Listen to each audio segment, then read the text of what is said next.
Yes, yes, yes. We've got a new United States champion, and it is Sami Zayn. We got some big matches added for WrestleMania. We're watching SmackDown Live. Wrestling Uncensored is happening now.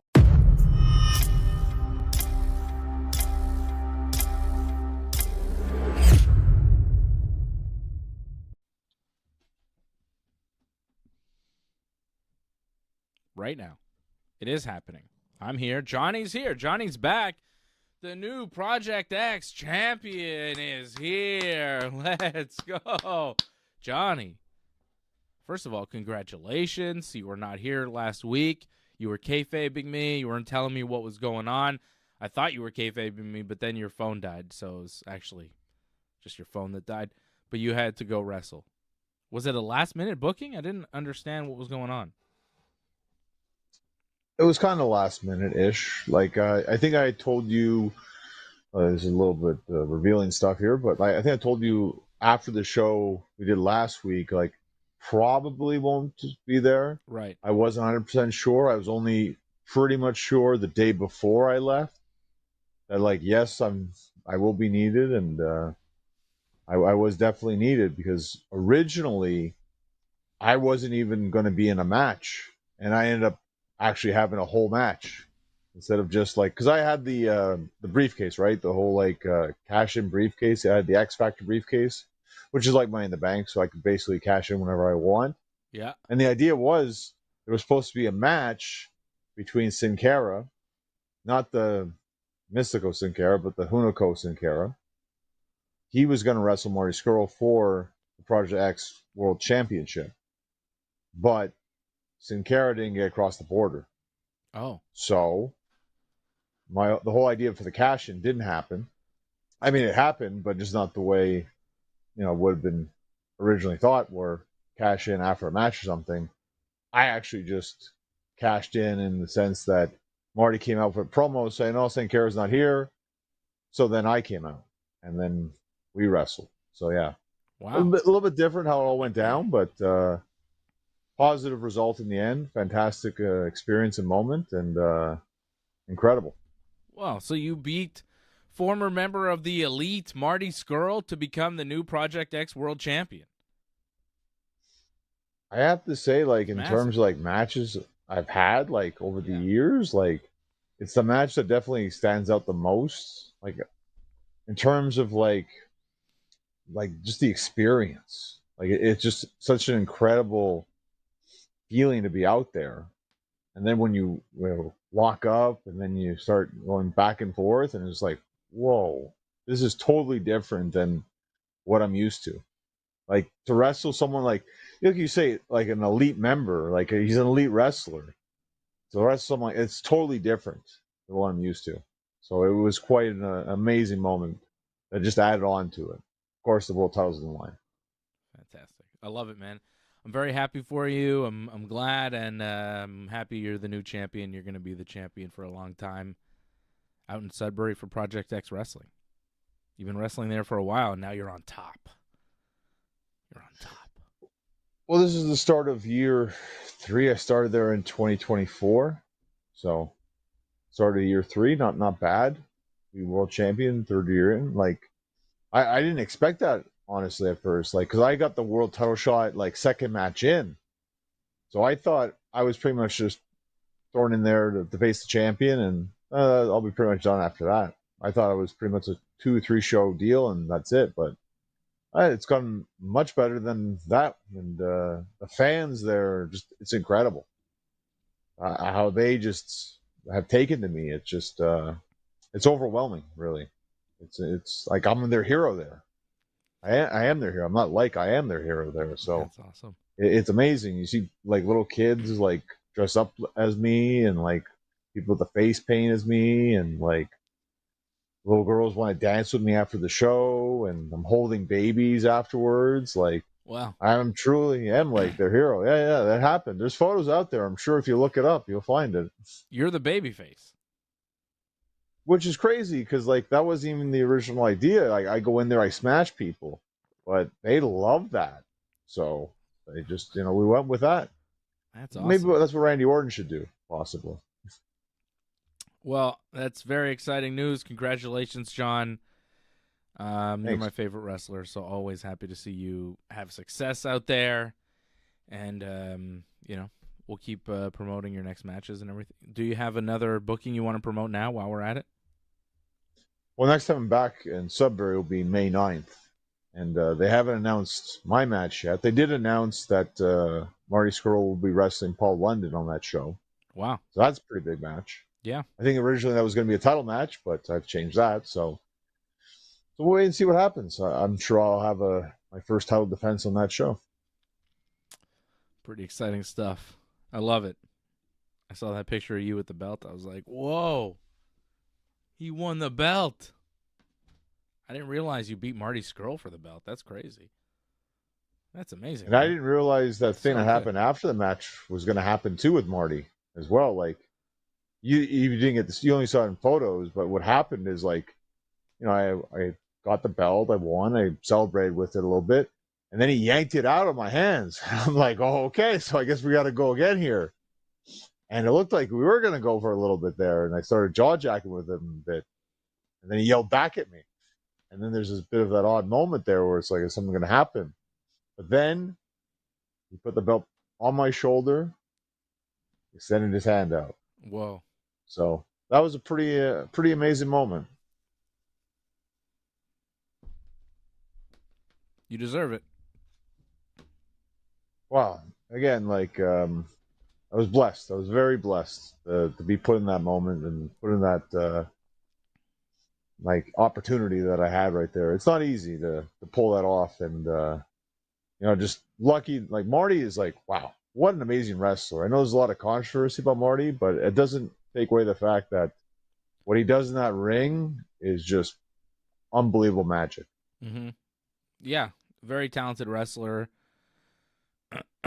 Whatever happened, I don't really remember the, allegations or whatever was going on there. But, yeah, talented guy, and I'm happy you had that moment. I'm happy he was giving to you in that moment. And, it's definitely something well-deserved for you, John, because, it's a long drives out there. It's, you're not making millions of dollars doing these shows. It's sacrifice. It's hard work. It's dedication that I see you put in every day, going to the gym, putting into being a complete, real professional wrestler.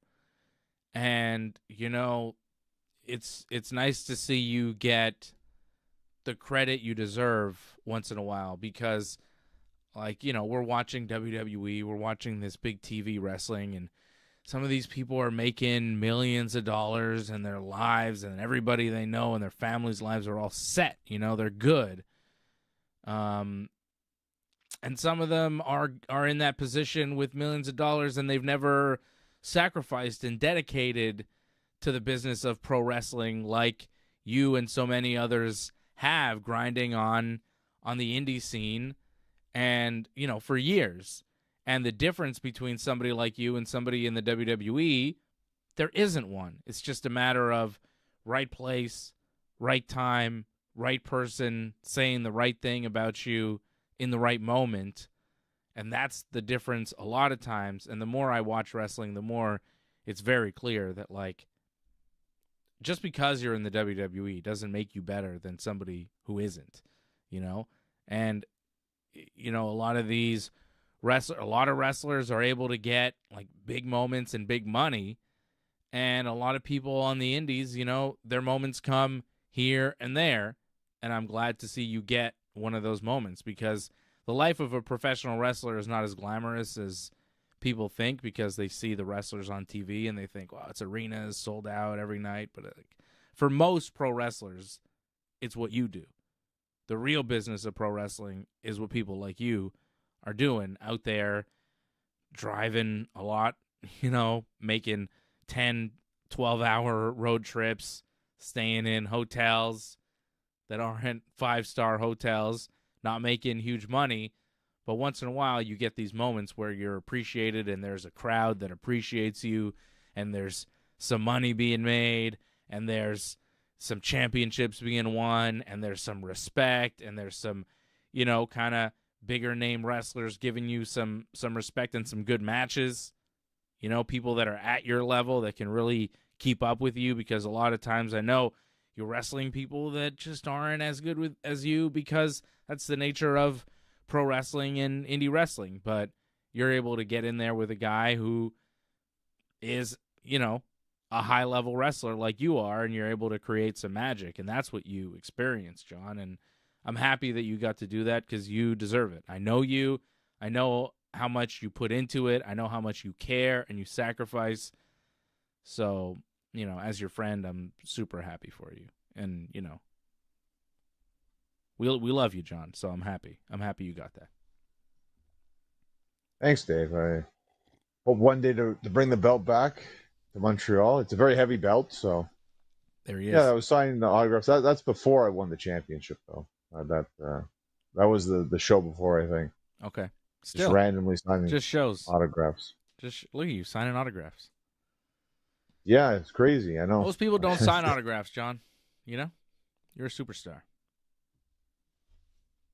Well, again, just in Sudbury, it's really just taking a life of its own right there, where I'm kind of, again, like I said, I'm their hero, and it just I take a lot of honor and respect for that they've allowed me to be their hero, pretty much. Well, these are big moments, and I believe that you should appreciate the big moments, because they don't come all the time. That's why they're big. Well, again, I'll bring the belt to Montreal one day, and we'll have a good time with it. You'll see how heavy it is. It's the heaviest belt I've ever held before. Wow. Nice. I would never want to get hit with that belt. They kept it. You can't. You don't have it. They don't let you take it with you. I carried very light on this trip, because it was very much last minute, so I didn't want to over exceed my bag and destroy my bag, what I had in there. So, and next time I'll be more prepared to have man. Kids want to see the belt. Well, maybe we'll come around. Don't worry. I plan to defend that title many times over. So you got to come by the house with the belt, man. Show the kids. And warmer times too. Like, that was another. Oh my goodness, that was the craziest part about it. Sudbury got hit with a terrible snowstorm, like 6 feet of snow by the time we got there. It was like pitch white before we got to Sudbury. Wow, it was horrific. Thankfully, we were okay, but I know a lot of fans couldn't even make the show. Like, I think they had like 500, 600. They usually have 700. Wow. God, the weather was so bad. Like, one lane for some roads. It was horrific. But again, that's the life on the road. You do crazy stuff sometimes. Yeah. That's springtime in Canada, I guess. Let's hope it gets better. Let's hope April is just rain, hopefully. Yeah. Well, there'll be some snow. Then some rain. We're watching a match right now, John. It's Giulia and Tiffany Stratton. Is this for the U.S. title, or is this just a match? I think last week you guys said it was for the title. I feel like they've only said this is a match, and this is more for Tiffany to prove herself to get a title shot, which will probably be at Mania, I think. Yeah, I think you're right, because I don't see like a title graphic. I just assumed it was for the belt because Giulia is a champion. Right. So, why not? And she's wrestling Tiffany Stratton. Why would Tiffany have to prove herself to get a U.S. title shot? Last year, she defended the world title in against Charlotte Flair at WrestleMania. The world title. Well, the runner-up of the Rumble and Elimination Chamber, of course they have to prove themselves over and over and over again. Why? Yeah. Because they were clearly not good enough to win both those matches, so you got to prove yourself again. To challenge for the U.S. title, you got to beat the U.S. champion? The U.S. title? Come on. Tiffy time. I don't understand what this is. They did just announce a match for WrestleMania, John. We have an announced match. Breaking news. New match announced for WrestleMania. It will be Jacob Fatu versus Drew McIntyre in an unsanctioned match. What does that mean? It means there's no disqualifications, pretty much. You're going to brawl everywhere. And it's unsanctioned. So the WWE is not sanctioning it. They'll put it on their show, They'll advertise it. They will. They'll do everything like any other match, but they're going to say it's unsanctioned. I don't know. Why not just call it no disqualification? Like, I don't know. I always preferred no holds barred. Yeah. That was the best. Yep. Unsanctioned is just like, all right. You're putting this on your biggest show of the year, a match you don't sanction? We want nothing to do with this match, but we were putting it on WrestleMania. Whatever. They're doing it. It's a match that makes sense. They have to do it. It's fine. It's basically another way of saying lights out match, right? Like, it's not a match that's going to count towards their records or anything, and it's because it's going to be too violent. They want anything to do with it, kind of thing. So that's it. I think Jacob's mad about it, though. I saw an interview with Jacob where he was talking like he wasn't super happy that this was his match at WrestleMania. I think he was hoping for something with Cody, something with the title. Because the way he was talking, he was like, all right, Drew, whatever, I respect him, but like, I'm winning. I have to win, and I'm going this way, and I got momentum and this and that. And he seemed like disappointed that his match was just him and Drew at Mania. He seemed not too thrilled with Drew. Yeah, that was a rough little bump there from Giulia. Oh. Did you just see what I just saw? Yeah. Tiffany landed very hard with that swanton on her, just thudded on Giulia. Very Jeff Hardy-like. Looked like she broke all of Giulia's ribs with her ass. Ouch. Is Giulia okay? Nikki Bella got hurt tonight. Talk about that.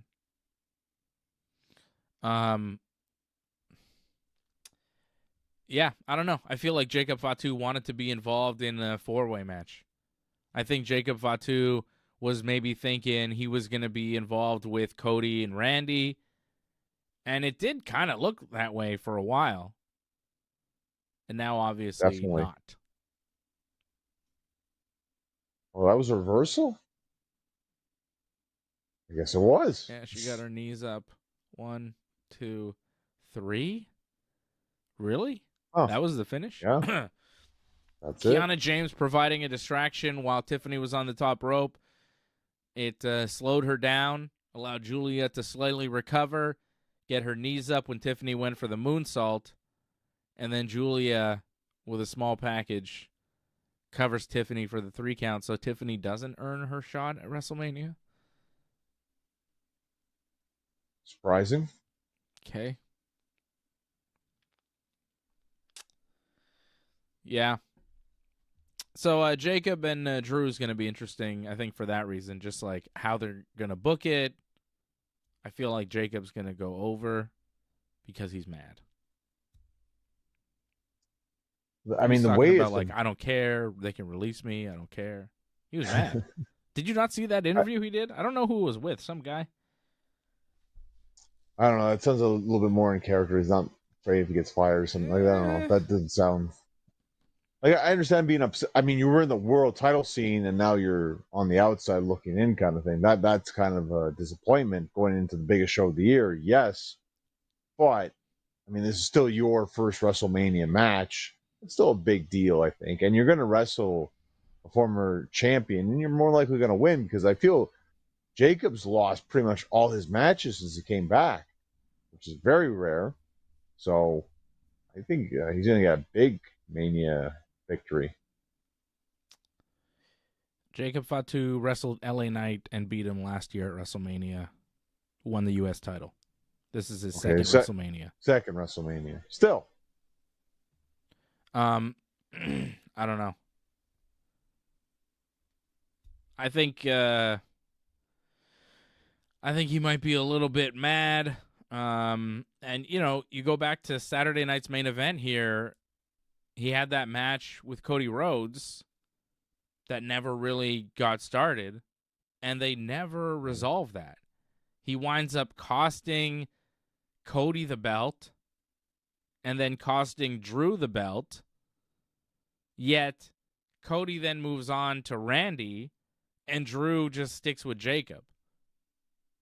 Even though, like, Drew could be mad that Jacob cost him the belt, sure. But Jacob also cost Cody the belt and was the reason why Drew won it in the first place. Also, Jacob and Cody never really got resolved.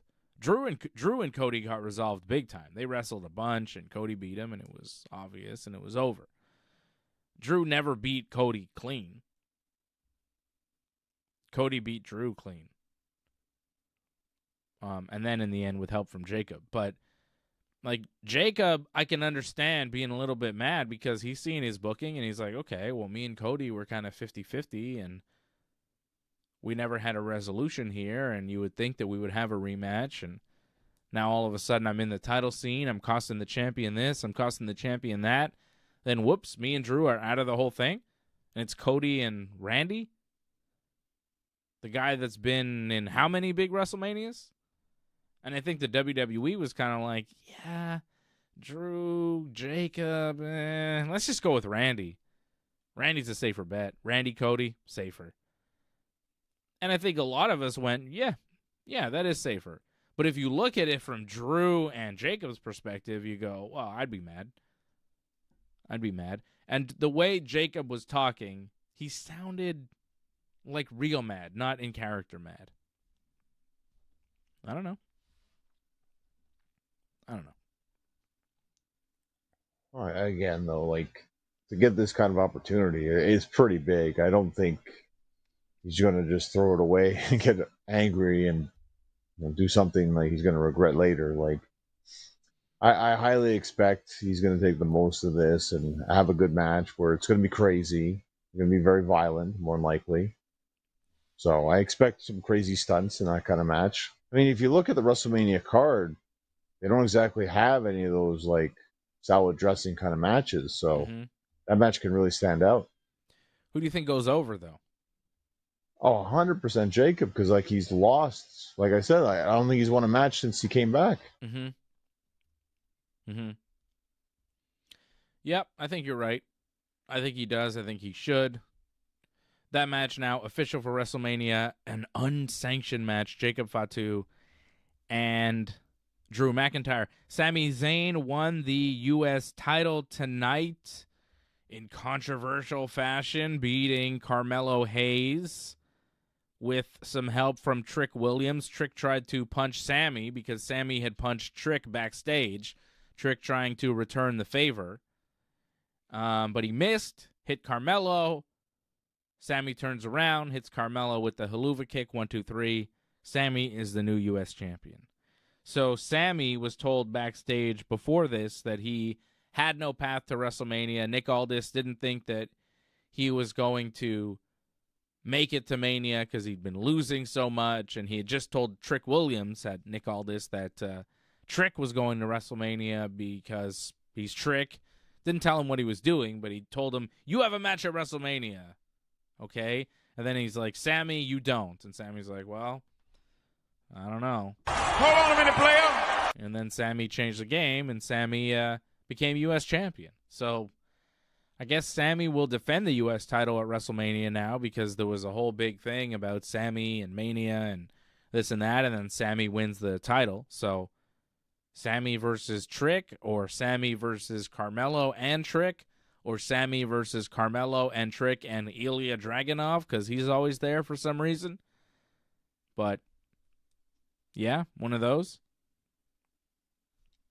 Well, they had the promo backstage. Aldis made it official. It's Sami versus Trick for the U.S. title. No Carmelo? I from what I saw or heard, like, yeah, I didn't hear that. I just heard one-on-one. It's brutal for Carmelo and Ilya, who've really been just kind of holding up that whole title and division for the past several months on SmackDown, eating up time, having good, solid wrestling matches that no one cares about. But still, especially for Carmelo, who's been the champion for a good chunk of the year, to just leave him out of that match and out of WrestleMania, do the switch like 4 weeks out, take the belt off him, put it on Sami, do a thing with Sami and Trick, and be like, Carmelo, sorry, we got nothing for you. It's kind of rough for him, but, you know, whatever. It's not like if Carmelo Hayes is not at WrestleMania, I'm going to say, hey, how come they don't have Carmelo booked on this show? You know? I don't need him on the show. I don't need him on SmackDown. He hasn't made an impact. I feel like Trick has made a bigger impact in the short time that he's been on TV. And Sami Zayn, of course, he's a veteran. He should be at WrestleMania.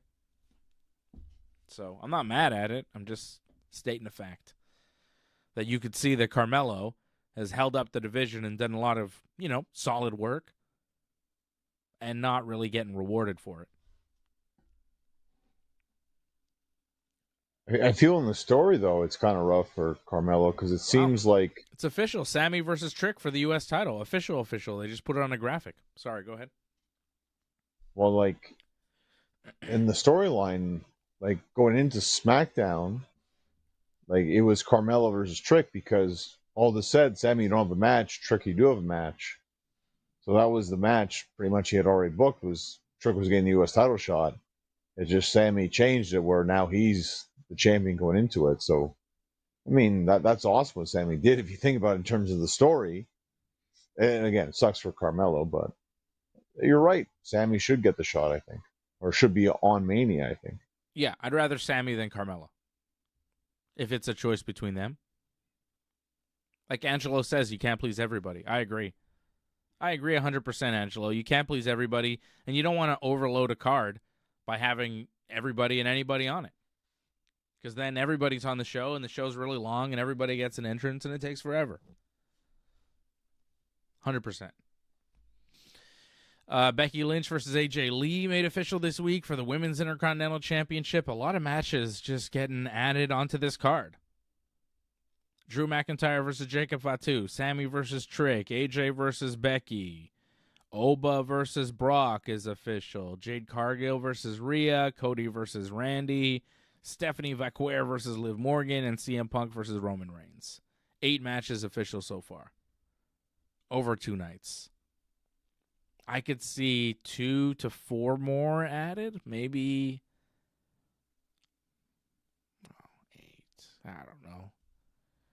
Could be more than that, right? What do you think? Total? Maybe 7 per night? 6 or 7? Yeah, I could see 6. 6 a night. Mm-hmm. Makes sense. So 4 more matches that they add? Yeah, that makes sense. I could see that.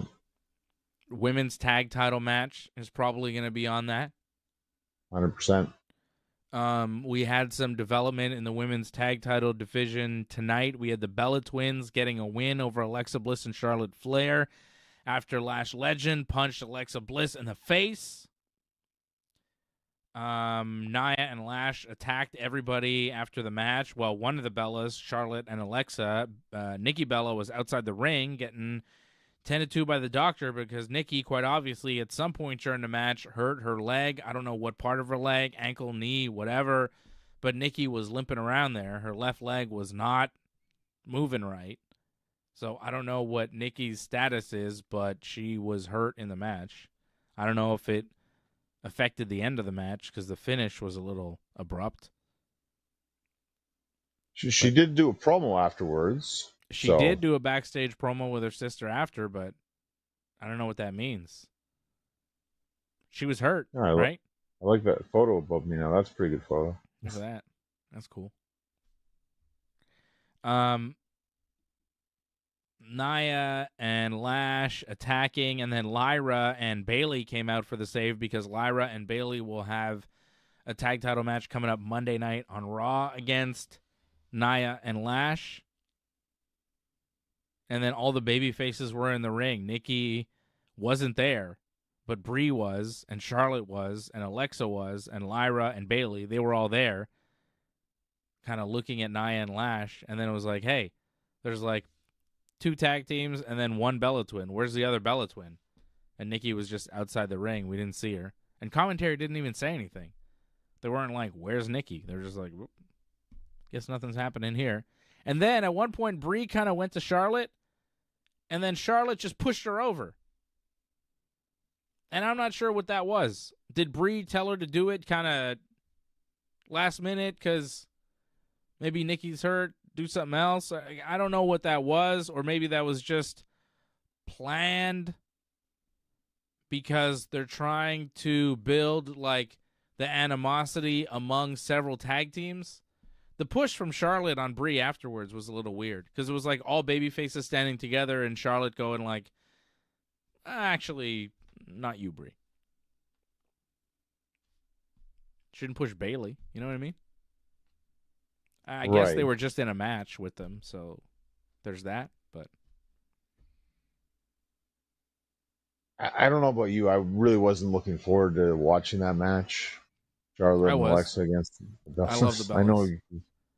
Yeah. The finish was crazy, though. Lash hit Alexa right in front of the ref. Right, yeah.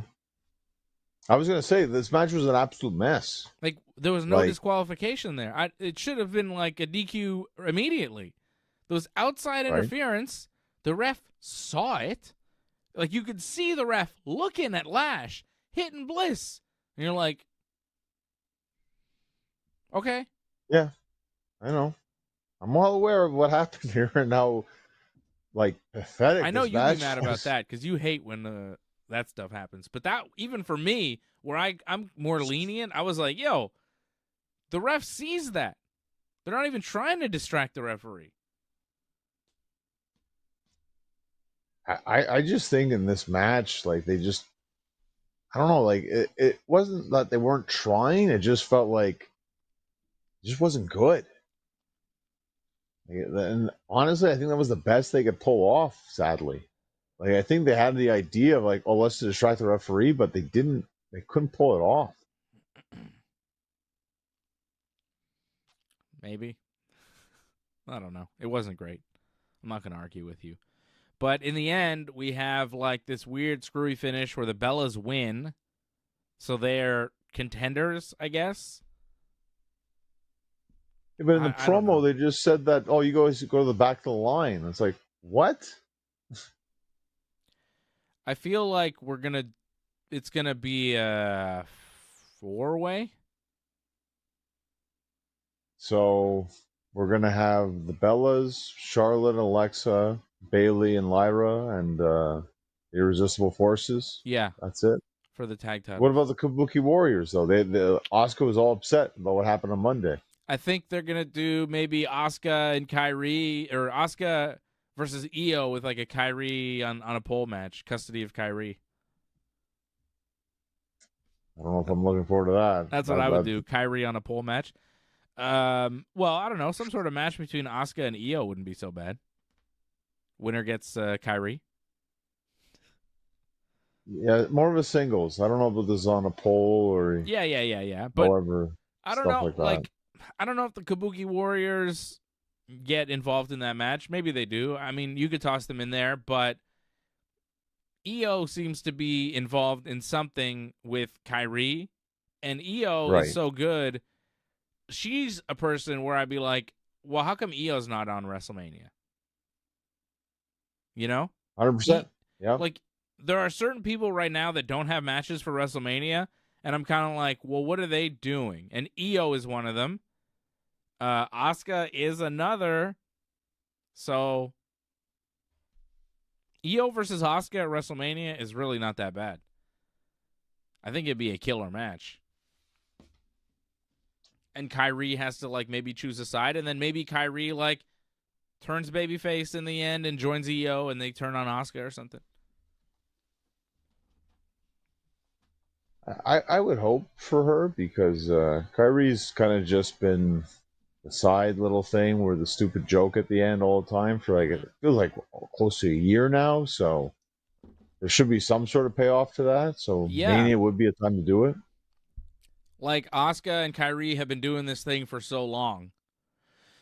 Asuka's legit. She's very good. Io is very, very good. She has no direction right now. She did a little backstage there with Kairi. She's always been involved in the Kairi Asuka thing. I think they could do a match there.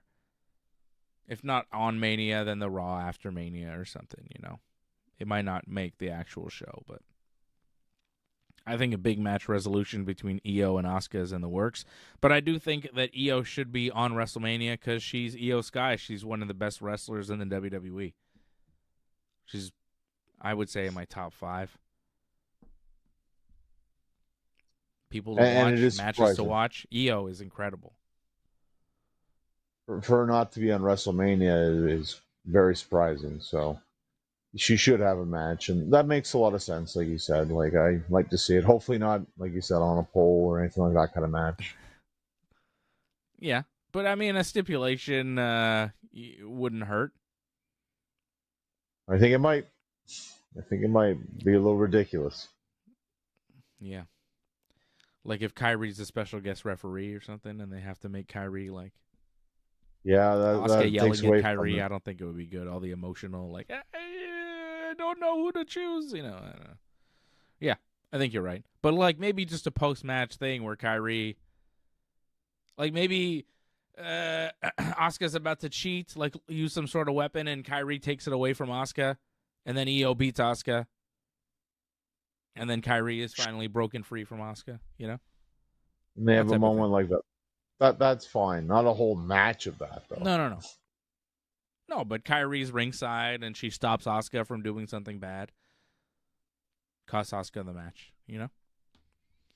I could see that. Don't put her in. Don't put Kyrie in like a Shark Tank or anything like that. That's not going to work. I have a question. What is a jacked body guy like Zack Ryder, Matt Cardona doing wrestling in a t-shirt right now? What's the deal, Matt Cardona? Why are you wrestling in a t-shirt? Didn't Randy kind of get the upper hand on him, so he didn't really have it? Well, he's still wearing it. Like he had a chance to take it off. He's had many chances to take it off. No, he ran in first. Cardona jumped in. He slid in the ring to attack Randy. Oh, no, Randy ripped Randy's it off. starting to rip at his shirt. There we go. I was surprised. I was like, Cardona's like really jacked. He's like a gym guy. He's all about the gym. I'm surprised he's wrestling in a t-shirt. You would think that people would make fun of him for that. But Randy's ripping it off. To add Randy. That's why he kept it on. So that was nice of him. There you go. Now Randy's mad. So Io, I think, is somebody that should be on WrestleMania. A couple other people that don't have matches so far, LA Knight and Gunther. What's up with that? Well, it's tough for LA Knight because I think originally it was supposed to be Brock, and that's not happening now. And now he's involved in the whole thing with the Usos, who also don't have a match. So you're in a rough spot where you're dealing with guys that aren't in Mania matches. The Usos is another weird one. I mean, they're in the mix, though. They're more involved in the Roman Punk story than anything of their own. Something with the Vision. I mean, that was interesting what happened on Raw. They could continue that. Yeah, they had a match with the Vision, right? They did, right. And the Vision won. They did. Oh, by disqualification. Because Jay went nuts. Victory over tag champs. Yes, they still did get a win over the tag team champions. That is true. Was Gunther even on Raw? Oh, I don't know about you. I haven't seen Gunther in weeks. What's the story? Is he hurt or something? Why is there no Gunther? Why no Gunther? Again, I think with the whole Mania matches switching up, I think that may have screwed up him too. So it's like maybe they had an idea for him, but now that got switched. So now he's on the outside looking in too. Maybe they'll just throw in LA Knight versus Gunther because there's no other options at this point for both of them. Apparently, the report is from Fightful that Gunther was supposed to wrestle Rey at Mania, which I thought was going to happen, right? Didn't I say that? You suggested that, yeah. Yeah, because Dragon Lee cost Gunther a big match at one point, didn't he? Well, no, because he took the mask off, right? And you said he had to defend him for the mask. No. But Dragon Lee also got involved when Gunther had some sort of big match. It wasn't the Rumble. It was something where Dragon Lee cost Gunther in a big moment. Oh, the Elimination Chamber qualifier. Right. Yeah.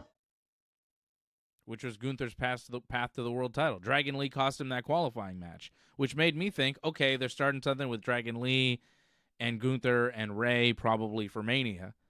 But the word is from Fightful Select that Ray has a rib injury and he may not be available for Mania.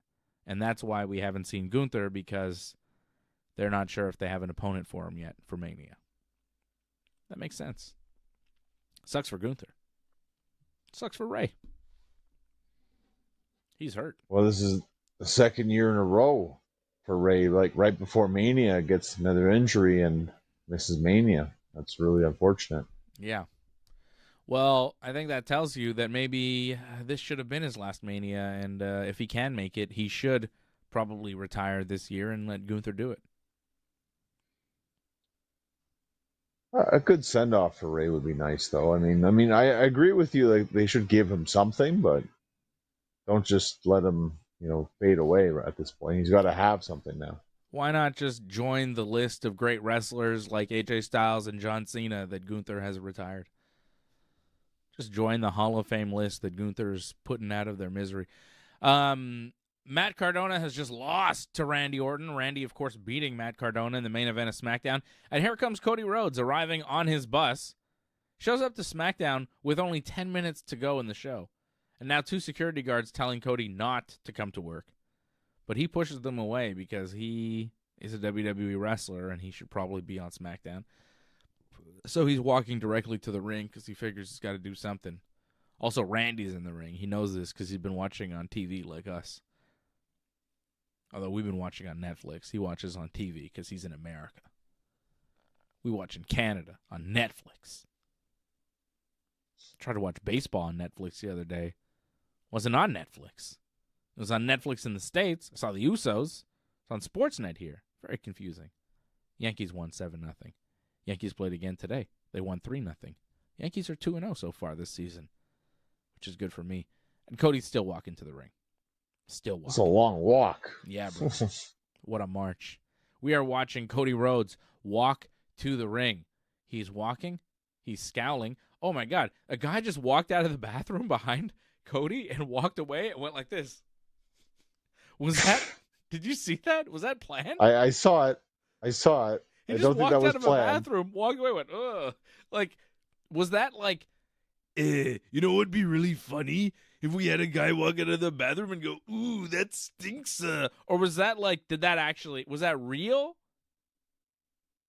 Yeah, I don't think the guy knew he was on camera, the way that looked. Yeah. Because Cody's just walking through a very long hallway. Oh, This is really long and awkward right now. Yeah, Cody's just walking to the... Couldn't Randy just leave at this point? Like, he sees Cody come into the ring. Oh, now Cody's talking to Jelly Roll. Jelly Roll, who beat Kit Wilson tonight on SmackDown. Hunchback Jelly Roll won, yeah. Got to give it up to Kit Wilson for walking Jelly Roll through that thing. Walking? I'm talking about, like, carrying him through the Great Sea almost in that one. Like, Jesus. Held his hand, tried to keep him steady. Oh, Randy now. Wilson. Randy attacking 2 random security guards that have come to the ring. I don't know why they're in the ring, but Randy's attacking them.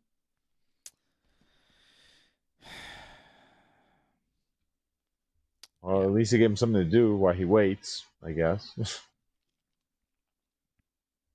Not much else has happened on SmackDown tonight. I think we've basically covered it, too. Sami won the title. Kit Wilson lost to Jelly Roll after a choke slam. I really wanted Kit to win. I really like Kit. And I don't They gave him Jelly some Roll falsies. You should get happy. They gave him some near falls. Yeah, they actually made it more of a match than I thought it would be.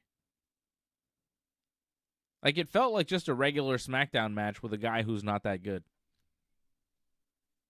Well, a guy who looks like a regular Joe and like a hunchback growing out of his back pretty soon, but yeah. What's the deal? Is Jelly Roll going to wrestle The Miz at WrestleMania? Like, are we building towards another match? because it feels like he's not going anywhere. Kit Wilson's kind of the Miz's apprentice, so you would think beat the apprentice, face the master. I really feel like a tag match.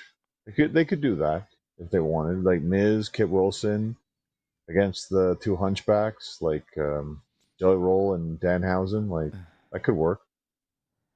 Danhausen's first WWE match at WrestleMania. I think in that kind of match, that could work. I think for him. Yes, I agree. John, with the women's tag match and the Jelly Roll celebrity match, we're up to what, 10 matches at WrestleMania? I think we have room for 2 more. You got enough wrestlers, you could pull it off. But what's the other 2? A Gunther match, maybe? Have you made it official? Have they made it official yet? Is the White Six MFTs? Is that not official? in stone yet? Not official. So I think that could be a SmackDown before Mania. I don't think that needs to be on the real show. It doesn't, but you could if you wanted to. Yeah. Cody's finally made it to the ring, by the way, and he's fighting. Did you just throw a chair at him? Yeah, I threw a chair at him. It didn't really hit him. Missed Randy with the chair. I like Danhausen and Kit Wilson interaction backstage tonight. Kit Wilson about to say, Danhausen, you are, and Danhausen stops him, and he's like, you are cursed. Curse Kit Wilson, which obviously the curse worked because Kit Wilson, again, you get cursed, you lose immediately. Lost to Jelly Roll. I mean, he lost to Jelly Roll. Had to have been the curse. I mean, it's selling it, and that's good for that.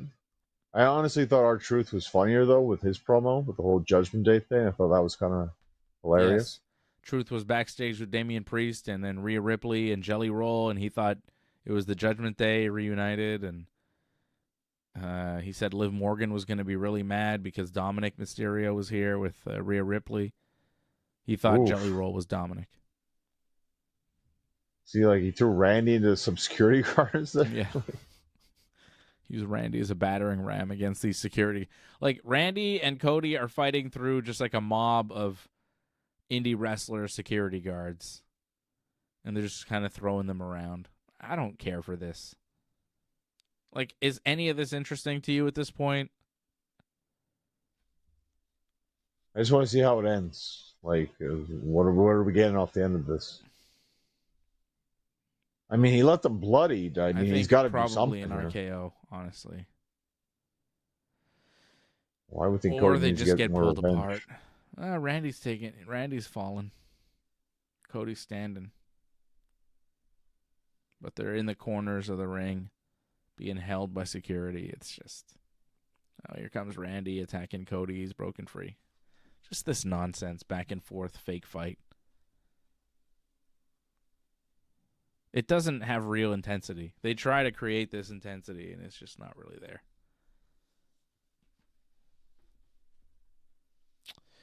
I think the match will be good, though, at WrestleMania, right? Like, the build is whatever, but I think the match will be good.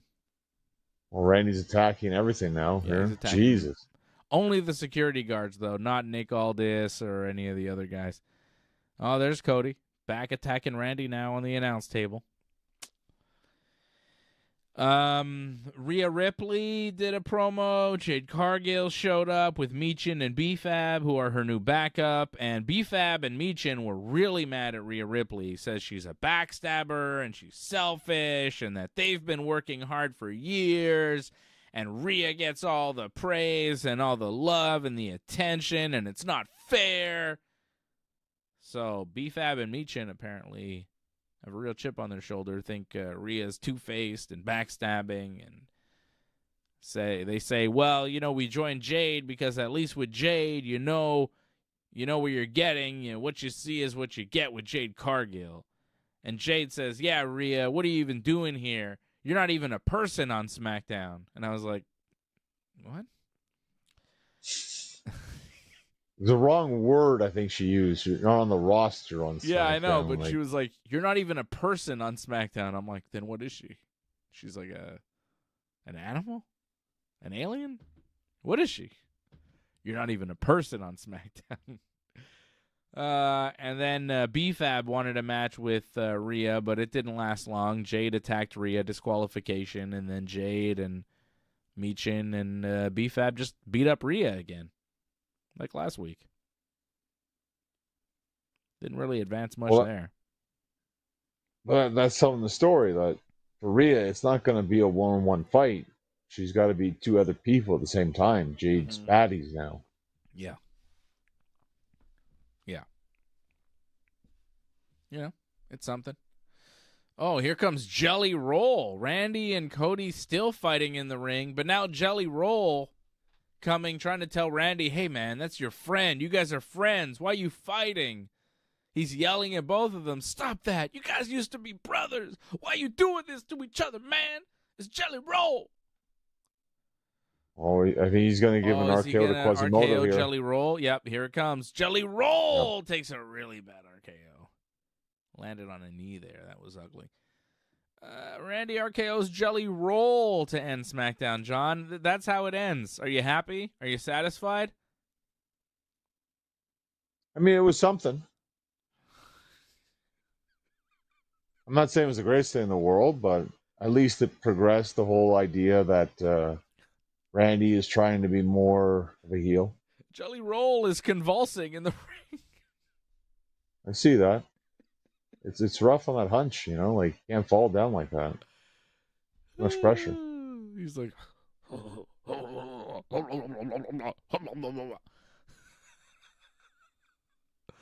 what is he doing? Oh, it's some pretty bad selling. That's awful. Okay, stop doing that. Stop doing that, Jelly. We'll fade to black here pretty soon. Yeah, let's get out of here. God. Go home. Jeez. Well, are we not fading to black? We're just going to leave it here with them just staring at each other? Oh, there we go. Thank you. Done. I quit. I quit on SmackDown. Well, that's SmackDown, John. And we covered it all. We've been through it all. We've survived it all. A lot happened. New U.S. champion. New matches made for the U.S. title. Sami Zayn has his match for WrestleMania against Trick Williams. Who would have thought Sami Zayn would have a match booked for WrestleMania before Gunther? Surprise.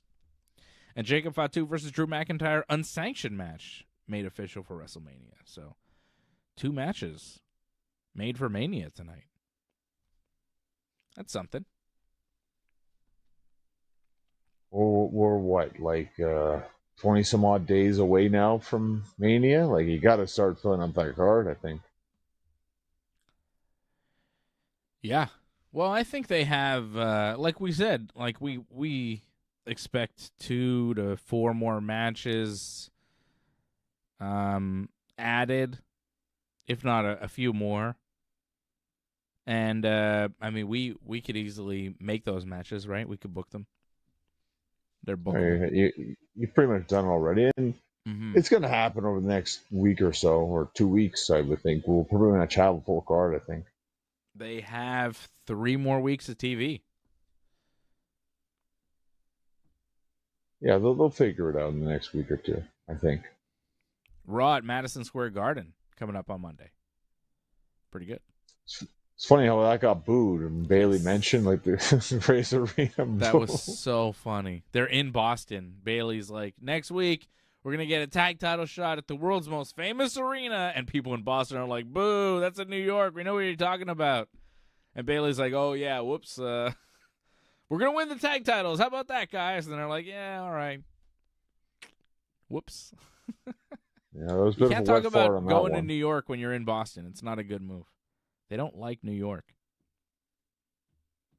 Well, I think anyone would be like, oh, this is the greatest place, so we suck, you know? Like, I think not just that. Well, she said the world's most famous arena. She's not saying, you right. know, I mean, it is the world's most famous arena. Madison Square Garden, you know? I mean, there's a lot of history there, and you can't deny what it's done in wrestling. Yeah. It's tremendous, but, you know, not everyone's going to like that, where it's like, okay, they get this great stuff, and we don't. We get to hear about the great stuff coming. I can understand when people get mad. Well, you're just a Red Sox fan. You're hating. Ball game over. Yankees win. The Yankees win. Paul Heyman wearing a Yankees tie on Raw this week in Boston. Love it. Love it. What a heel. Talking about Boston, how he hates it. Fantastic. And when he went down, like, it was quite the reaction for that. Yeah. Yeah, they liked it. Seth Rollins hit Paul Heyman after Heyman said some mean things to Seth. And then Seth got arrested. Yeah, that was a little stupid, though. Like, apparently he put the restraining order on him, and Seth only found out about it that night or something. So that's how it all came into effect. It was kind of weird how they try to justify all that, but okay, all right. And also to explain why they can't touch him or anything, or he can't take anything physical. It's just the cops grabbed him and that was it. Yeah. Is he gonna wrestle? It's gonna do something. I don't know what in terms of a match, but wait and see. Yeah. I don't know who he wrestles. Like, is Logan Paul going to wrestle at Mania? Is it going to be Logan Paul and Austin Theory against the Usos? I mean, well, why not just have Logan wrestle twice? You could do it.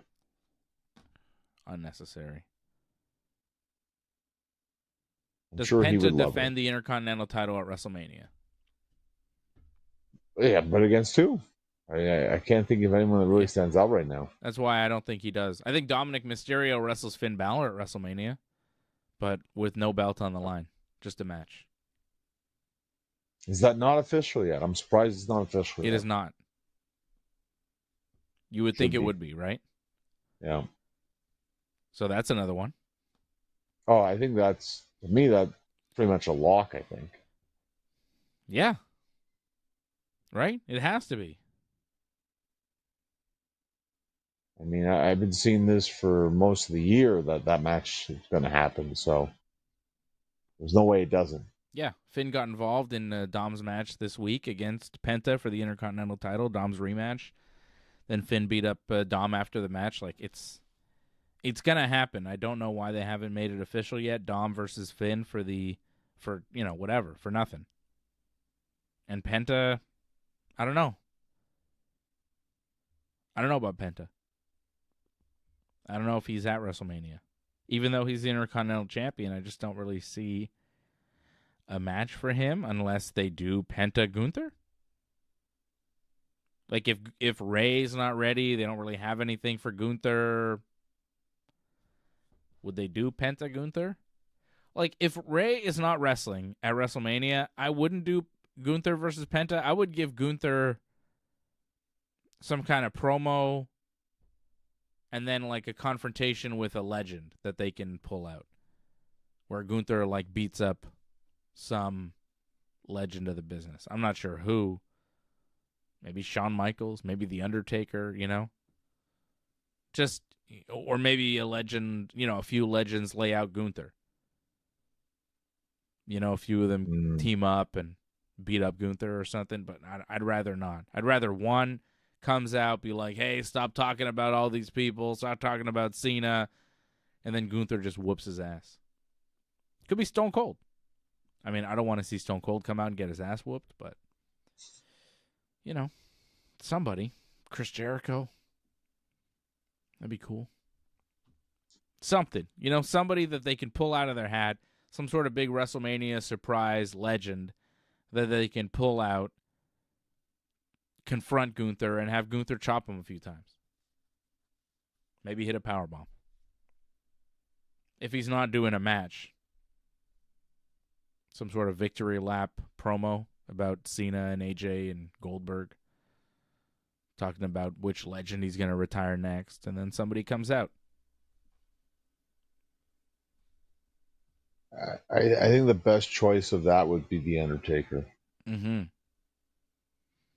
Yeah. He did come out with that when they had that whole AJ Styles thing, right?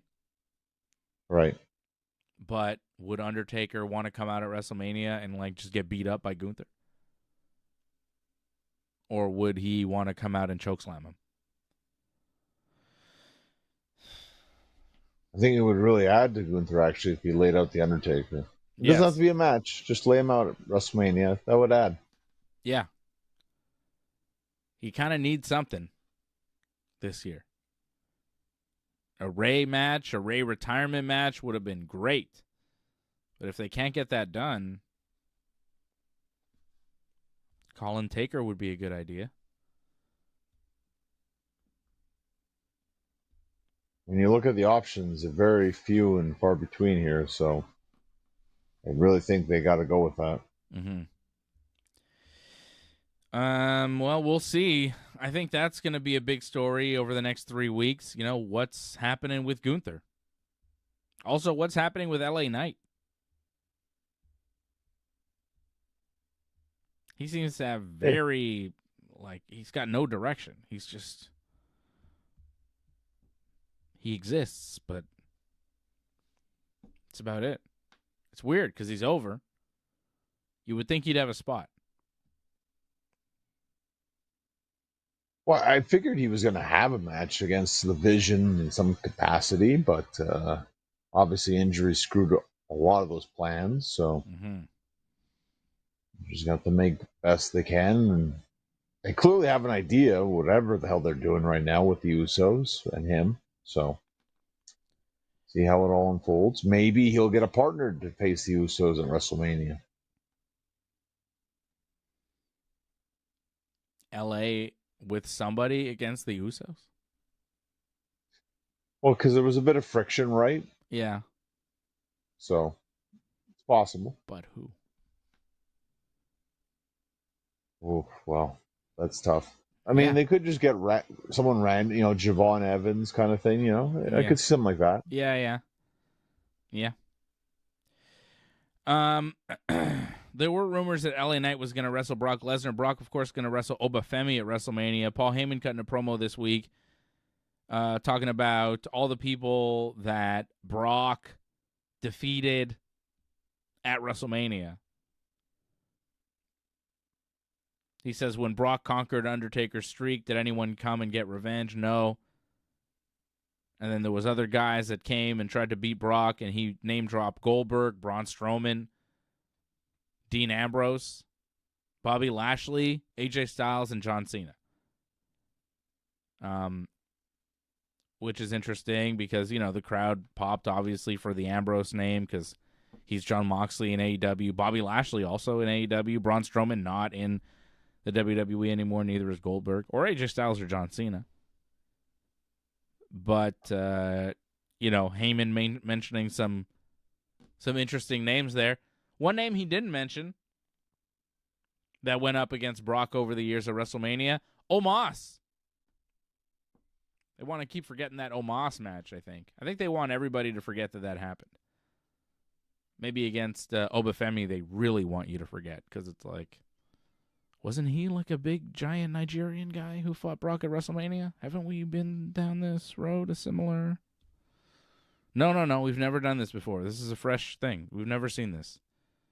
A guy bigger than Brock who's from Nigeria. They've never done this before. Wait a second. But I think Oba's got more of an upside than Omos. Although Omos,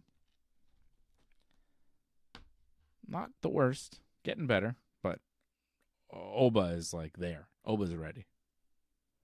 But I thought it was funny that Heyman mentioned all sorts of guys, but wouldn't mention Omos, who I think is still technically a WWE contracted guy.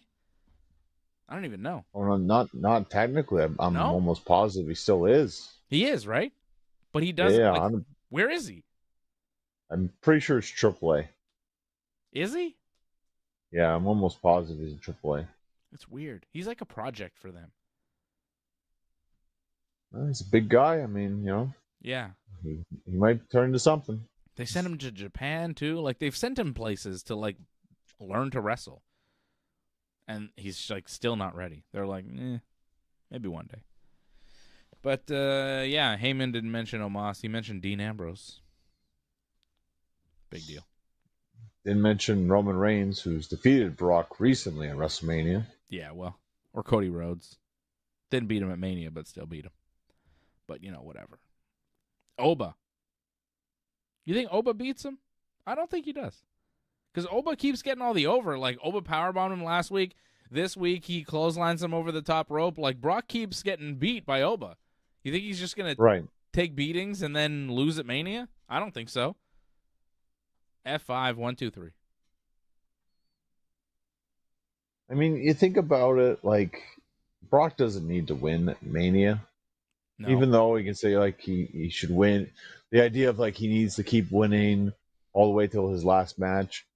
I get the idea of that, but Brock doesn't need that. No. I feel a guy like Oba actually probably needs that win much more than Brock does. But they'll probably argue that, actually losing will help Oba in the end. It'll make him stronger. I can understand that point, but I feel like you'll get him off to a better start if he gets that win at Mania. I don't disagree. I'd like to see him win. I just feel like he won't. I don't know why. They like for people to kind of prove themselves and well, let's see what happens if they lose, and let's see what they can do with that. Yeah, it's like the WWE thing. Like, we're gonna give you the match, we're gonna give you the spot. You're not gonna win, but like this is your first step. Right. I think it's that one of those things. I don't always agree with that. I feel like in this case it shouldn't go that way, but I think they're too hard-headed on this one. All right. WWE making a couple announcements as far as the Hall of Fame in the what do they call it? It's like not official Hall of Fame inductions, right? It's like Legacy Award or Legacy Wing or something. Yeah. So they announced Psycho Sid, Sid Justice, Sid Vicious, Sid Udy going into the WWE Hall of Fame, and Bad News Brown, Bad News Allen going into the WWE Hall of Fame as well. Oh, that's good. Yeah. Kind of annoying that they give like Dennis Rodman a real induction and Sid just gets like they probably just do like a video package and they mention. They don't do like a full induction where somebody comes out and talks about Sid and somebody comes and like does a speech accepting for Sid, Like there's no induction speech or acceptance speech for the Legacy Wing, which is a little disrespectful to guys like Sid and Bad News who are legit legends, Hall of Famers in their own right. And Sid died like last year or the year before. Like he just recently died. You couldn't have put him in a couple years ago. I don't know what they were waiting for Sid. Like Sid, come on, man. One of the greatest big men in the history of the business. Main evented WrestleMania twice. WWF champion, WCW champion. Top star. Worked Hogan at Mania. I mean, come on. Taker, Shawn, wrestled everybody. The guy was one of the biggest stars of the 90s. One of the top guys in both companies. I'm surprised it took him this long to induct Sid. So I'm glad that they're doing it, but it's kind of like the Legacy Wing. It's not as good, Well, the unfortunate part about this is that, he's not alive now, so a legacy is more like the legends that have passed on kind of thing. That's pretty much what that is. You're not wrong. Like, they should get their own thing, but I feel like you could say that for a lot of people that are going to be coming up now too. Like, half the Midnight Express have sadly passed away now. Mm-hmm. And a lot of people consider that one of the greatest tag teams of all time. Luckily, Demolition, they'll get in, but I mean, it was close for them to ever get in. So it kind of goes to show that mend your fences, and get if you can't mend those bridges and stop the burning, it's going to hurt you, I think, for the Hall of Fame. I guess so. I don't know what Sid's deal was with the WWE, but I was always a big fan of Sid. So impressive. Terrifying guy. I feel Psycho Sid was better than Sid Justice. Yeah, but Sid Justice is when I first saw him. Right, I get that. You know? And he was impressive. Yeah, he looked impressive. He was impressive. Yeah. I feel in WCW he wasn't used as well.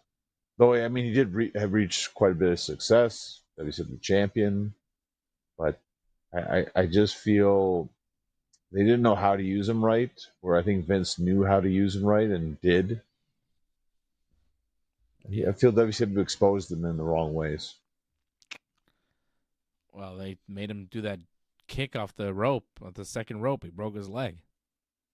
Well, that is horribly one of the most gruesome acts ever in wrestling that ever happened. That's something you never want to watch. Like that's one of the few times where I'm like, okay, that's one thing I don't want to watch ever again. I saw it once. I will never see this ever again. That was absolutely disgusting. See, I felt so bad for him. Yep, it was one of the worst injuries you'll ever see in pro wrestling. And of course, bad news, legend of the business as well. Legit judo player, went to the Olympics. Very dangerous dude.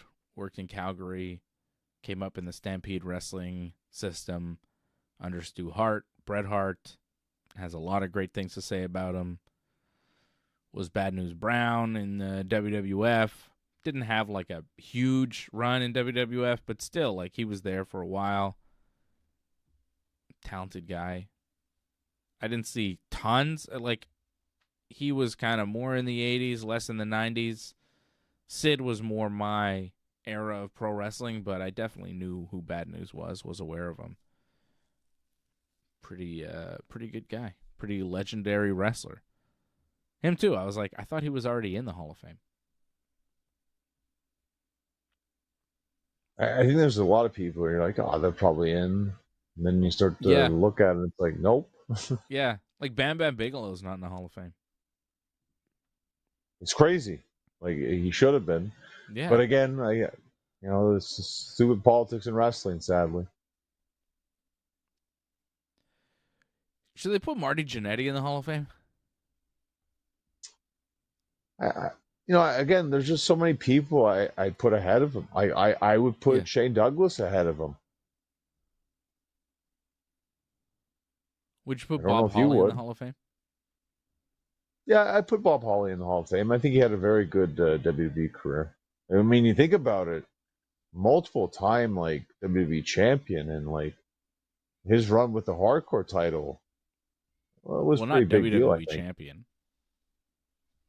Tag champion. Yeah. Did he not world win? champion. No, but European champion. Yeah. He had a long run. And like so many, and like he had spin-offs on his gimmick too. Like, off him they created Crash and Molly. Yeah. Molly Holly. I feel still known as Molly Holly. Yeah. There's enough there, in my opinion. Put him in the Hall of Fame. Yeah. It's guys like that, you throw out there and you're like, hey, what about this guy? What about that guy? There's a lot of people out there that could be in the Hall of Fame that aren't. Be good to induct them before you have to put them in the legacy wing, right? Yeah, then it's a shame because like they deserve that moment. A lot of them. Mm-hmm. All right, drifting over to AEW, they opened the show with really the only thing you had to see on this show, I think. Yeah, I won't disagree with you on that one, but it's kind of ridiculous how this wasn't the main event, that match. Like Omega, like given the stakes involved in Omega versus Swerve, and I understand they had the promo thing afterwards with MJF and Omega, but I mean the stakes in this, like it was hard for anything else you really care about because that was the biggest match. Yeah, it was a pretty excellent match too. Best wrestling match I saw all week. I think that their first one they had was better, but this was still good. I mean, don't get me wrong. And it was the best match easily on Dynamite this week. Probably the match of the week, too. I feel like this one had higher stakes, though. Sure. I was more but invested. I felt I really Okay. wanted Kenny to win this one because I was like, man, if he loses this, he's not the EVP anymore, doesn't get a title shot. He's got to win this match. He needed to win, and I wasn't sure he was going to. You know, AEW, they're screwy sometimes. Right. So I was happy he won. I was more invested in this match, and the match was just great. Really great stuff. Well, and to me, I thought Kenny looked like he was in very good shape. Yep. It looked like he was fast. It looked like a lot of his things he hit were very crisp. Like when he pops up, great for that fall through slam that he does. Like pops up and I think there's a moonsault right afterwards. Like the fireman's carry into the moonsault. Like he just does it to me like better than ever now. So to me, that shows me that Kenny is really on his game. Yep. And he's going to get the title shot at AEW Dynasty in 2 weeks' time in Vancouver. Kenny getting a title shot on pay-per-view in Canada. Kenny MJF. That's the main event. Should be pretty good. Does Kenny win? Does Kenny win? It's probably not because I feel like they're already setting up Darby Allin to be the next opponent for MJF. So You think? I feel like we're going down that road because Darby Allin's mentioned MJF in the past. So and now he made an event in Dynamite this past week. Darby, Yeah, but he got beat up by all the Don Callis friends. You know, he beat Roosh in the main event, Darby, and then all the Don Callis guys beat him up. Those aren't MJF's guys. Those are Don Callis guys. I feel like he's got to beat up all the Don Callises now. Yeah, well, that's his thing to do from now to Dynasty. But after Dynasty, I definitely think Double or Nothing will be the main event. Will be MJF versus Darby Allin. Who's the next world champion after MJF? If you don't think it's Kenny, do you think it's Darby? Do you think it'll be Will Ospreay? Ospreay versus Moxley, by the way, made official this week for Dynasty, which is going to be sick. So, who's the next champion? That's tough. Yeah, I mean, Darby is definitely a top contender right there. I could definitely see Darby win the championship. I mean, Ospreay, if it happens, it has to be at All In, I think. So that's a bit of a road to get there, August 30th. It's tough to say. Like, Darby, if they want to change the title before the summer or if it's going to be pretty much near the end of the summer, it's going to be Ospreay, but we'll see. It's tough to say. Like, I could see MJF hold it all the way through the end of the year, too.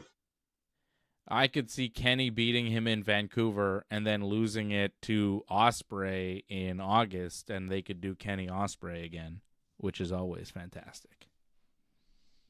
Because Wow. didn't they do MJF Ospreay last year in England or something? Oh, that was many years ago, if I'm not mistaken. Yeah. Okay. It's been a while. Still, they've done it before, though, no?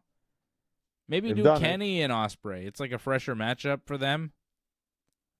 That'd be a big match, too. Kenny Ospreay title. Is it bigger than MJF Ospreay for the title? I could be wrong here, but wasn't Omega Ospreay, wasn't that not in Canada? A Forbidden Door? Maybe. So they could do it in England. Right. Well, that's it. I mean, it could very well happen. And like you said, like AEW, it's hard to predict. So it's a strong possibility that could very well happen.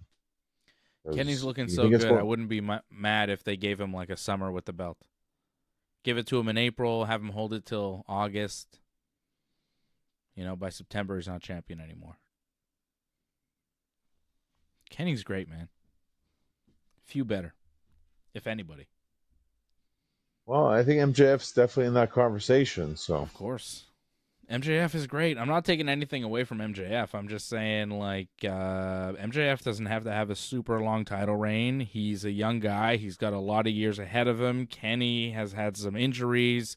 He's a little older.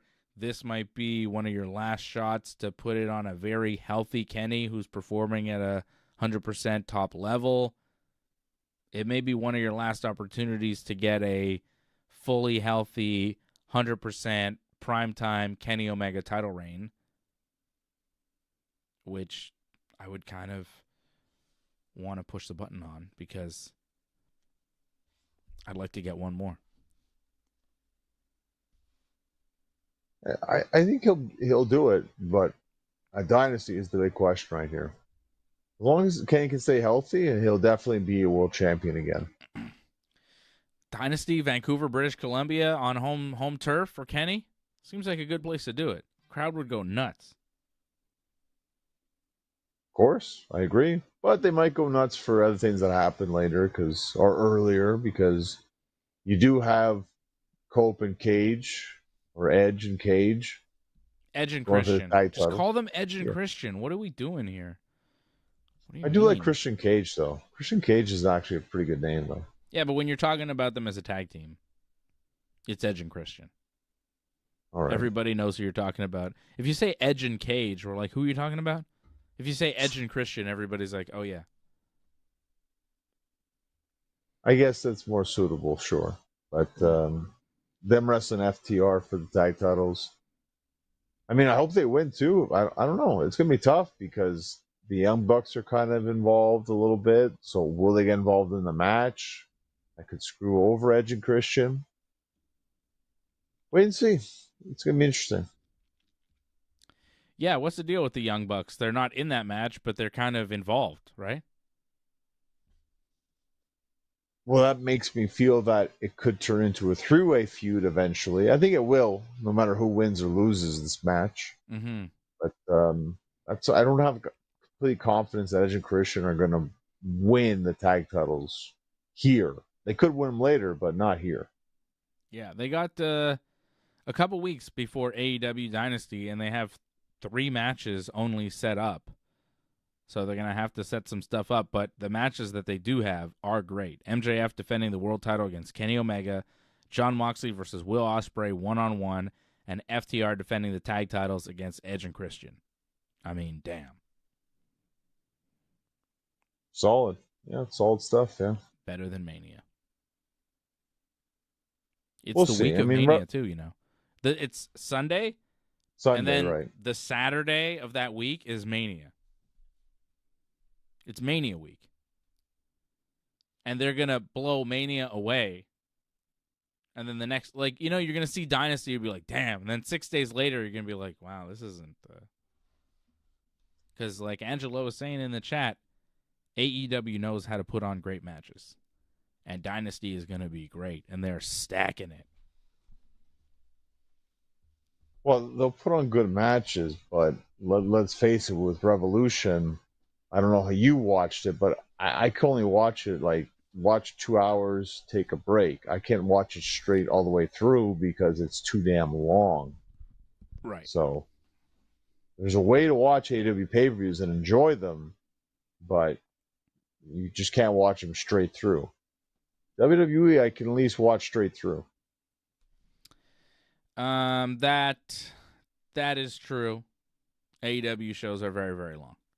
They are hard to sit through. Although the last one I think I watched all the way through. But I was in bed during the last match, falling asleep. But I stayed up because I wanted to know, was Hangman going to lose? And then he did, and I was like, I should have gone to sleep. On a Sunday night? Yeah, I think that was kind of ridiculous of you. But oh well. Yeah, well, I wanted to know, man. The Hanger. I wanted to know what was going to happen with the Hanger. What's happening with the Hanger now? He doesn't have a match for Dynasty. Well, we haven't seen him since, right? So. Right. He wasn't on Dynamite, right? I was kind of, I watched most of Dynamite, but I was in and out because the Yankees were playing at the same time, and I caught up with some stuff, but I didn't catch up with everything. So I didn't miss, a Hangman appearance, right? He just wasn't on the show. Did anybody say, where's Hangman?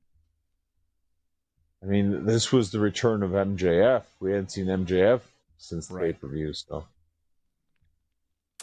Anyways. AEW has a wrestler named Zeta Steel, a women's wrestler named Zeta Steel. She wrestled on the show, yes. Yeah, With Top Flight, if I'm not mistaken, yeah. Zeta is what my kids call their grandfather. That's what, little Jewish kids call their grandfather. He can't be called Zeta as a wrestler. It's weird. It's like, is there a Jewish grandfather going on? You're naming wrestlers. You're saying what names are okay and can't be okay now? Well, I'm saying, yeah, it's like if a women's wrestler was named Grandpa. It's like weird. It's a weird name. I see the name Zeta Steel. I'm like, Zeta? That's what my kids call my dad. Zeta. Right. I should just start calling him Zeta Steel. See how he likes it. I don't think he'd like it. Anyways, they have a women's wrestler named Zeta, which I thought was funny. She lost. She teamed with... They all lost. Yeah. Trios match. She teamed with some people. Top Flight. They lost to the Death Riders. She teamed with the Top Flight, right? And That's somebody right. else?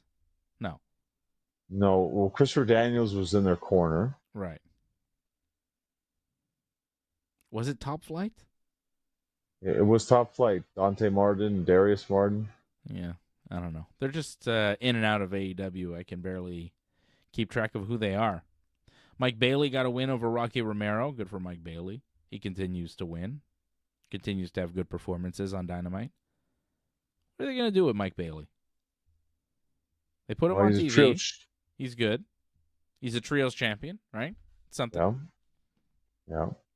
It's good they keep showcasing him. He keeps having good matches on Dynamite, like singles matches. He had a good one here, and he had a really good one against Kyle Fletcher a few weeks ago. Right. Good showings for Bailey. Gotta shout out the Montreal talent, right? Talented guy. You've wrestled him? You've wrestled him. You know what's funny, too? I was looking over my cage match. Oh, I've wrestled him a bunch of times that I forgot about, actually. I've wrestled him like in a Beat the Clock match before, like. Weird. And then we had some tag matches. Like, I wrestled him at one point almost every week. It was crazy stretch where I was always wrestling him in different places. Is he fun to wrestle? Yeah, he's a lot of fun to wrestle. Yeah, he looks like he'd be fun to wrestle because he can kind of do anything. Oh, and he always has a lot of great ideas, too. Like, that's a great thing with wrestlers that always have ideas. Like, it's tough when there's, like, I don't know what to do kind of thing. He always has a good idea what to do. Yeah. Yeah, because he's very innovative in his stuff. He's super athletic. I would imagine he'd be a good time in the ring because it's like, yeah, we can do a lot of stuff here. There's a lot of options, right? He's not limited in what he can do in the ring. So I would imagine as a wrestler, a talented wrestler like yourself, you get in the ring with him and it's like, oh, this is fun. Yeah, and again, too, like, because he can wrestle different styles, so he can really bring a lot of different elements. Like, not just, obviously, he'll do a lot of his high flying, but he can go toe-to-toe with a lot of people. His kicks are very lethal. Tekla defended her AEW Women's World title against Mina Shirakawa. They're doing a thing with Toni Storm where they're like, who killed Toni Storm? Toni Storm is dead or something. But also they're saying Toni Storm is not going to be in AEW for the rest of the year, which is a long time. And it's a big mystery. Nobody knows what's going on with Toni Storm. They're saying it's not an injury, but she's going to be gone for the rest of the year. A lot of people are saying, well, is she pregnant? But nobody's confirming anything. Nobody knows. Big mystery with Toni Storm, both on TV and like off TV. On TV, they're like, somebody beat her up and killed her or something, and I guess we're supposed to wonder who. But then off TV, they're like, yeah, actually, she's legit gone. But she's not hurt, but she's gone for like the rest of the year. So I don't know. I don't know what's going on with Toni Storm. Maybe somebody in her family is sick and she wants to take care of them. Who knows? But Toni Storm, our Wrestler of the Year in 2025, will probably not be our Wrestler of the Year 2026 because she just won't have the matches. No Toni Storm, on Dynamite this week, and just that's it. Where's Tony? Do we know? I mean, we don't know. I mean, when you think about someone just leaving abruptly like that, female-wise, I would think pregnancy right away. Mm-hmm. Then I would think maybe she's been in movies, so maybe it's a movie role or something, or movie roles, possibly. So I can see something like that going down. But again, it's a huge loss for AEW. It's a huge hole for them because it felt like they were building towards something with her. And I thought maybe like you weren't going to have Ronda all the time in AEW, but I felt we were going to get something with that one day. Apparently, Ronda Rousey was saying that was just a one-time appearance. She just wanted to kind of stick it to TKO by showing up on a AEW pay-per-view. But she had no intentions of staying. Because it worked. It happened to work. But I'm sure like they could have been like, hey, could we do this again kind of thing? I don't think she would have been opposed to it. I would have loved the Ronda Rousey Tony Storm program. I think that would have been a lot of fun. Just that. Just Ronda to come in and lose to Tony. I think that would have been great. At All In, I think that would have been fantastic. Mm-hmm. Doesn't look like we're going to get either Ronda or Tony in AEW. For a while. I wouldn't be surprised. I think we're going to see Ronda again in AEW. I'm not saying it's going to happen right away or something, but I'm sure it's one of those things where if it works out, she'll show up. And I have a feeling like that could happen again. In the meantime, though, John, without Tony Storm and with Mercedes Moné missing in action, I'm not sure where she is, the AEW women's division, it's not so good.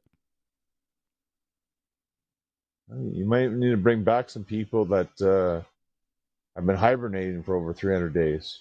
Britt Baker. More. Britt Baker's one. Serena Deeb, I think, is another. I guess.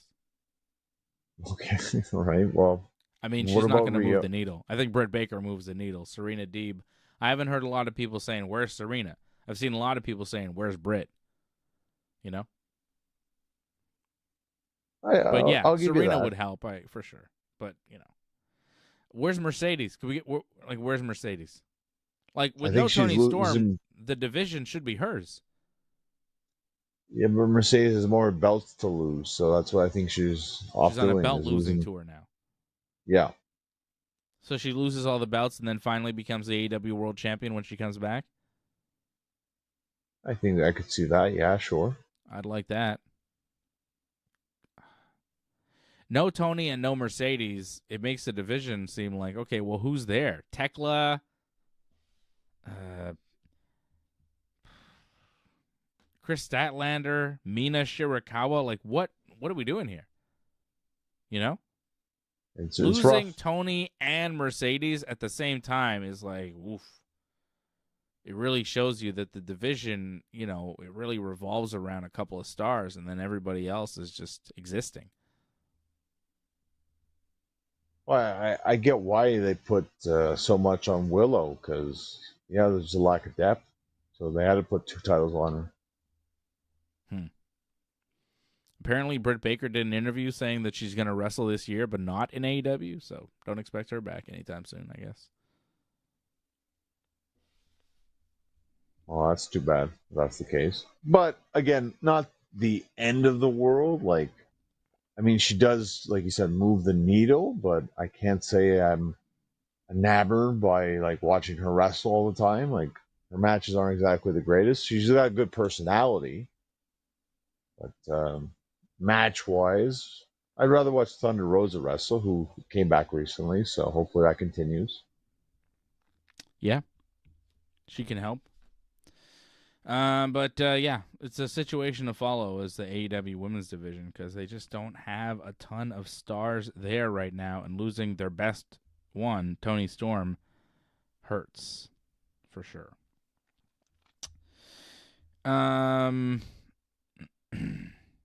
Will Chris Jericho come back to AEW this Wednesday on Dynamite in Winnipeg. I saw somebody in the chat say that they expected that. Ryan Katz was saying that. Yeah. I mean, there's a lot of weird stuff going on around Chris Jericho, a lot of weird rumors. TNA, WWE, AEW, who knows? I could see him finding his way back to AEW. I mean, Wednesday in Winnipeg would be as good a place as any, right? It'd be weird because why come back now? Like, I understand Winnipeg, but you were gone for so long, and you were okay with that. That seems surprising. Like, I would think Jericho would want to be more involved with wrestling. But wasn't he under contract and then he went away for a bit, but his contract was frozen, so he still has time on his deal? That doesn't he have to just fulfill the deal? Yeah, I don't think it works for that with everybody. Like, I think if you can be used and you're available, then it's no longer frozen. I'm pretty sure at this point they can use them. Mm-hmm. They're not using them. Yeah. That's on them. I guess. Well, then why wouldn't they use him in his hometown of Winnipeg? I mean, if you don't see him in any of these Canadian shows, I mean, they're pretty much out west Canada, right? If we don't see Jericho in any of these shows, then, especially Winnipeg, I don't think we'll ever see him in AEW again.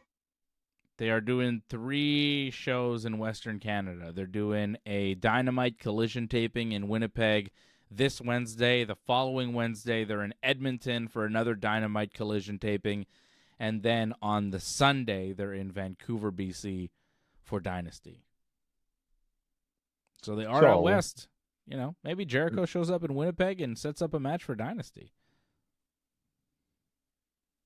Hopefully he shows up on the Dynamites. I mean, the collisions are fine, but, tape TV twice? Yeah, no, live. For a return, It's got to be live, for sure. I think it needs to. Yes, of course. Although, if you find out that Jericho's on Dynamite, it might entice you to actually watch, Collision, it might entice you to watch the show.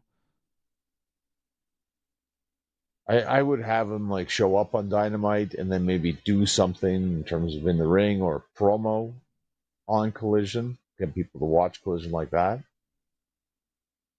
Yeah. Jason Pete saying, agree with John, if they don't use him in Winnipeg, I don't think we'll see him again in AEW. Is that what you think? If he doesn't show up in Winnipeg, doesn't show up on this Western Canadian tour, then we shouldn't expect to ever see him in AEW again? Well, I felt the same way about Britt Baker, too, when they didn't use her in Pittsburgh recently. Yeah. I'm like, well, that's not a good sign. Mm-hmm. Yeah, I would expect to see Jericho on this Western AEW tour if he is to show up in AEW again. But even that, I'm kind of 50-50. A lot of people felt like he was going to be in the Royal Rumble this year, and he was headed back to the WWE. People were penciling him in for a retirement match against Gunther at WrestleMania, But I guess not. Guess not. Maybe he'll have a match at Dynasty in Vancouver. Who knows? Very strange. Weird times in pro wrestling. But also good times. These are the good times, John. We're 3 weeks out from WrestleMania. These are the most exciting times in the wrestling business. A lot of things are happening. A lot of big matches are being made. A lot of careers are being made. Well, I know for you personally, that's a big week for you as well, that whole Mania week. So, a special day, I think, if I'm not mistaken. It's the 8th. It's a week before. Is it a week before? Oh, yeah. my bad. Yeah, it's my daughter's birthday coming up. Well, it's a big month then. Little Zoe living the life. What an animal. You've seen her on Ringside Report MMA. She bursts in pretty much every show, causing trouble. She was there last night. Troublemaker. She shows up more than AJ does at this point. She does. Yes, Jason, we did shout out Johnny getting the championship, but definitely we're shouting him out again, the Project X World Champion. Congratulations again, Johnny. And thank you, Jason. You can check back. Maybe you missed the beginning of the show. We talked about it. Johnny, the new champion over at Project X Wrestling. Jason, Pete, and Angelo Contagonis. I see you guys in the chat. Members of the team over at join.ringsidereport.net. Thank you for supporting.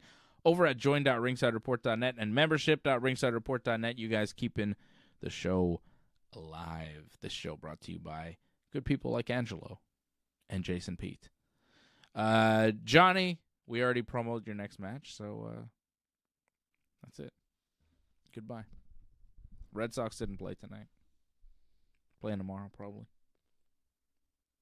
Blue Jays won 3-2. Had their season opener tonight. They beat the A's 3-2 in Toronto. Close game. It's going to be a tough division again probably this year. Yep. Red Sox won their first game, of course. Garrett Crochet. Sonny Gray on the mound tomorrow in Cincinnati against the Reds. Ball game over. Yankees win. The Yankees win. Yanks and Giants, 7:15 tomorrow. The series closer. Yankees have won the series, which is nice. Nice to win the first series of the year. Let's see them sweep the first series of the year. Giants have lost 2 straight games to the Yankees. They also haven't scored a run. They lost 7-0 and then 3-0. The Giants haven't scored yet. Giants have some work to do. Mm-hmm. Yankees won 7-0 on, was it Thursday night? They scored 7 runs, none of them off a home run. Not a single home run. And Aaron Judge went 0-5. Today, yeah, 0-5 with 4 strikeouts. Really bad night for the captain. Today, they won 3-0. Judge hit a 2-run homer to put them up 2-0. And then in the same inning, Stanton hit a solo shot, put them up 3-0. And that was it. They just won 3-0. So Thursday, 7 runs. Judge gets nothing. No home runs. Today, 3 runs, all on homers. Judge leading the way. However they win, I don't care, as long as they find a way to win. But it was just weird. 7 runs, 0 home runs, and Judge didn't produce at all. It was like, what kind of Yankees win is this? It was weird. Today was a little more normal. Judge and Stanton just hitting home runs. That's how we do it. I'd be happy with that. It just shows you that the team is good enough that they don't need to rely on Judge or Stanton to win all the time. Yes. This lineup is nasty. I'm seeing them in action. I'm like, oof. I like this team. I like what we have. Got some good hitters. Let's see if that can hold up till July like last time. Yeah. It probably won't. But, like, it could. It really could. Like, I'm looking at it, I'm like, okay. Grisham, Judge, Bellinger, Rice, Stanton, Jazz. That's our top 6. It's pretty good. It's pretty good. It's like, oh, okay. This is nice. And then if you don't have Volpe in the lineup, you know, you got Caballero instead. It's like, oh, all of a sudden there's some life in the lineup. Then you throw McMahon in there, and if he can have a little bit more pop than he did last year, and then Wells, who should be better than he was last year, like the lineup kind of turns around pretty nicely. Like their A lineup is not bad. It's not bad. It gives me some hope. I shouldn't have it. I don't want it. I'm pushing the hope away. But it's like, oh, okay. There's a possibility that this team could be really good. The problem is the Jays and the Red Sox will also be very good. The Orioles will probably be good too. So it's like, oh, as good as the Yankees may be, the other teams will also be good. So it'll be, I think, very tough the whole way through for all the teams. I think the Red Sox, the Jays, the Yankees, and possibly the Orioles too will like be in it all year, and it's gonna be like, oh, who's gonna win? I think it could be a division where like 2-3 games separate first and fourth. And the big thing is you got to win within your division. I mean, you can have a good record against all the other divisions, but make sure you have a good record against your own. That's what hurt them last season. Which the Yankees rarely do. So that's what cost them the division last season. Yes. May cost them the division this year too. The Jays are good. The Red Sox are good. You know? And it's still so early. 2 games in. So not even 2 games for most teams. Jays just have 1. Red Sox just have 1. So it'll be fun to see baseball. I'm happy. The baseball season has begun. I'm excited to see Major League Baseball again. We're back, baby.